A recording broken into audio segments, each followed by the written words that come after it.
Hello everyone, welcome back to another episode of r/PettyRevenge. In today's episode, try to ruin my cousin's wedding? I ruin your dress. Park a shared scooter in a private yard? Prepare your ears. Scam phone caller, can I get more petty? Before we get started, make sure to subscribe so you will never miss a video.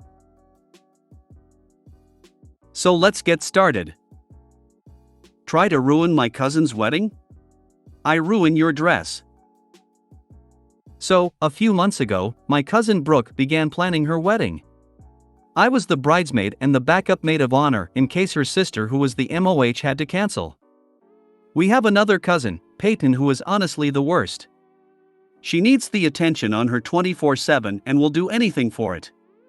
She has faked pregnancies, miscarriages, and once tried to convince the family that she was engaged and that the guy died, but she had never posted anything or told her own parents. In our community, we go by the motto, without family you have nothing, or something like that, so we always forgive her. I knew that Peyton would try something, along with some of the aunties, so I made a plan with the MOH, Haley. We knew that at least one person would show up wearing white, so we had this plan where we would rent red dresses in different sizes and give them to the girls in white dresses who Haley and I would accidentally spill wine or food on. The day of the wedding, Haley and I are out in the lobby of the building and we see Peyton. She is wearing a full-on wedding dress. Not only is it white, it has lace. She was wearing these giant white diamond jewelry. Haley immediately got to work, going to the bar and getting a glass of wine, and let me tell you, she deserved an Oscar. She walked over to Peyton and wobbled her leg a little and spilled the glass all over her dress. She landed on the floor on her knees, and with one hand she spread the stain in the front whilst apologizing, saying how she was so sorry and let me try to wipe it off. While her other hand with the glass spilt the rest of the wine on her backside, making it look like a period stain. I walked and did my little "oh, what a coincidence, we have spare dresses, come with me, we'll get you changed." But I wasn't done. There's this teen drama show from the early 2000s that I'm kinda obsessed with. The fake names will give you a hint.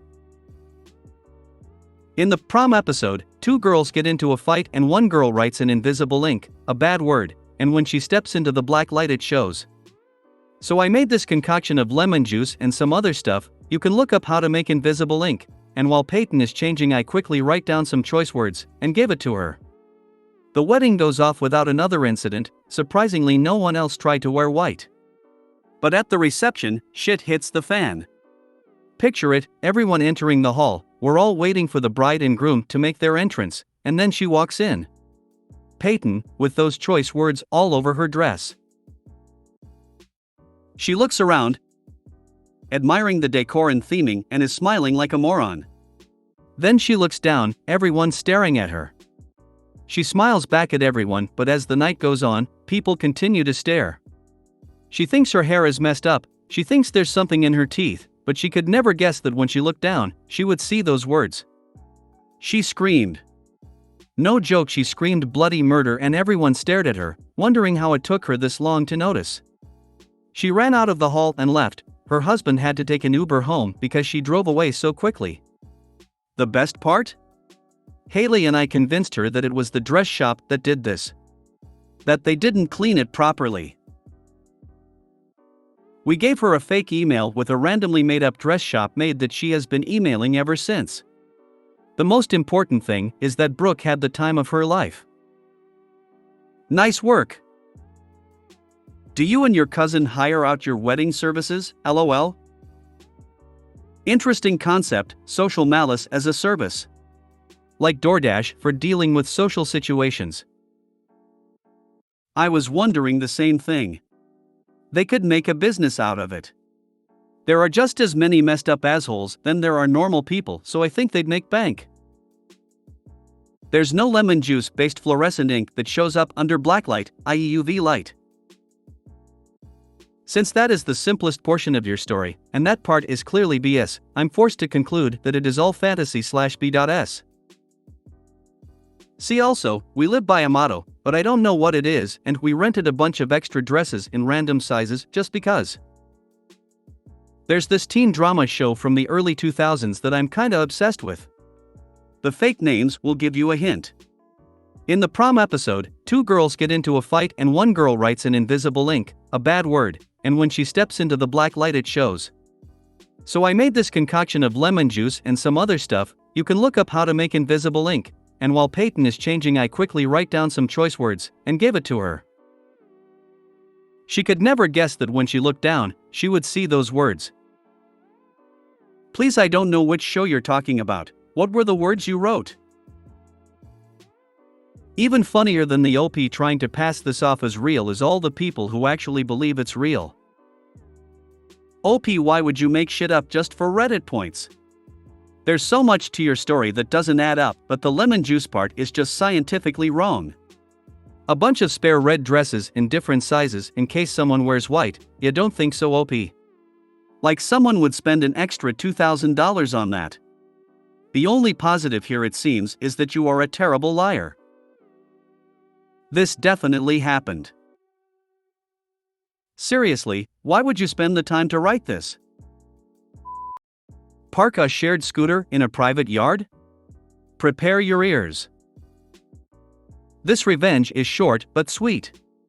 The other day I was in need of a shared e-scooter and there were only two available in my neighborhood, which were near each other. The app showed they were not on a road, but rather in a private area. Where I live, this is usually not a problem, since most often this means they are in a yard of a block of flats which are freely accessible. Only this time it was a nearby homeowner that had decided to park the scooters in his private yard. The residents had parked the scooters close to the house, which was not easily accessible, but very close to their windows, important for the revenge. Now this is, of course, prohibited in the use of these shared scooters, and there was a complaint form that I could have used to make a complaint about these people and the parking. However, I decided to go in another direction.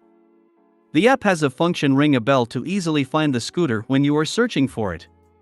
The sound scooters make is surprisingly loud and there was only a 5-second waiting time between rings.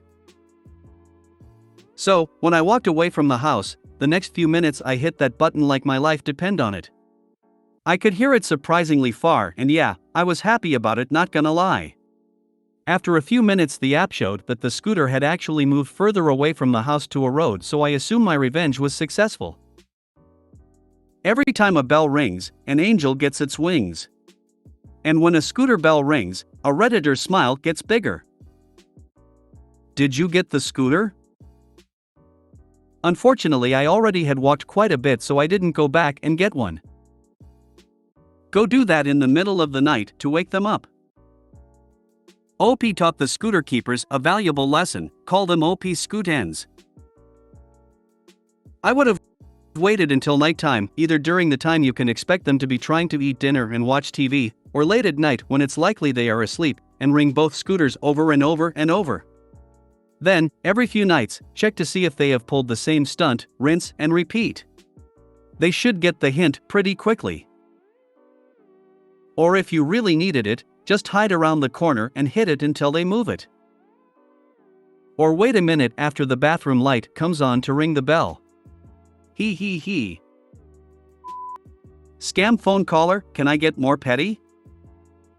So, I get a scam phone call allegedly from US Customs and Border Patrol. I'm in big trouble. Press 1 to talk to an agent right now. Okay. Me, presses 1. Agent, full name please. Me, you called me, don't you know? Agent, I need to verify who I'm speaking with. Me, oh, okay. Hunt, first name iMac. Agent, iMac Hunt? Me, excuse me? I couldn't hear you? Agent, iMac Hunt. Me, I have bad hearing, could you speak up really loud? Agent, iMac Hunt, iMac Hunt, iMac Hunt. Me, yes you are. If you don't get it, read it out loud. We get those in Canada too. We have 2 official languages and the federal government has to provide information in your preferred language. So when the scammers call, I demand they provide all information in French, very stubbornly, in perfect English of course. Really drives them nuts. I'm in Canada, never had a car, but the IRS found my car in Texas with drugs in it and coming to arrest me unless I get them Target gift cards, which they don't have in Canada.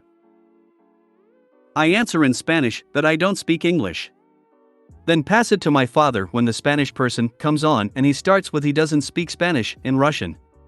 If that fails, we have memorized a few other languages. My MIL told the spam call she was robbing the house and not to call the cops. They hung up on her, LOL. I got the same call.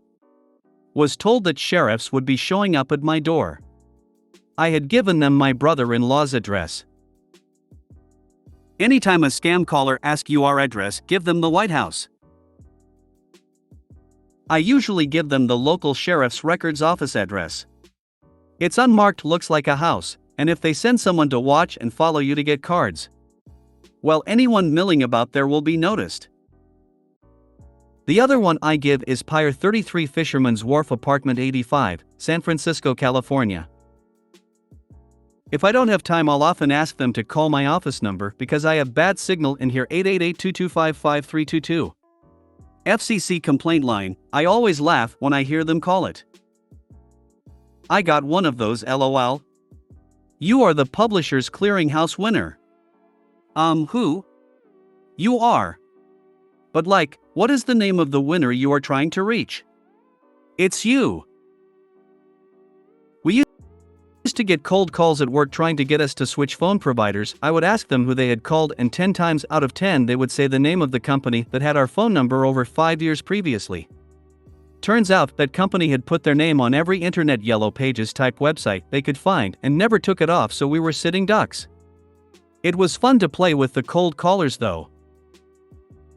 The last few spam calls I've gotten, I've either answered in a little kid's voice, asking them to please come make me a peanut butter sandwich. The last two, I told them I couldn't talk cause I had to clean up blood from the human sacrifices. Look sir, I'm elbow deep in human intestines right now. Can you get to the point of your call please? I only get auto dialers with badly recorded face voices. No fun there. I've had that call. A man with a very thick Indian accent asked if I had done any work in Honduras. I told the man that the only international work I had done was as a weapons and tactics instructor to the Pakistani military to reclaim their stolen land in the Kashmir province of India. He came out of character and called me every name he could think of. Pretty unprofessional for CBP to swear at me like that, but they stopped calling me. I had some douche call and tell me they were coming repo my car. When I said have fun with that, I don't drive or own a car, the dude got so mad. Kept insisting I was behind on my payment, AMD demanding I give him a card number or my car would be taken. I gave him my library card number and then got told I was going to arrested for providing false information. I said, well, fake card for an imaginary car. If you made it to the end of the video, thanks for watching. Don't forget to like, subscribe and share, and we will see you in the next video.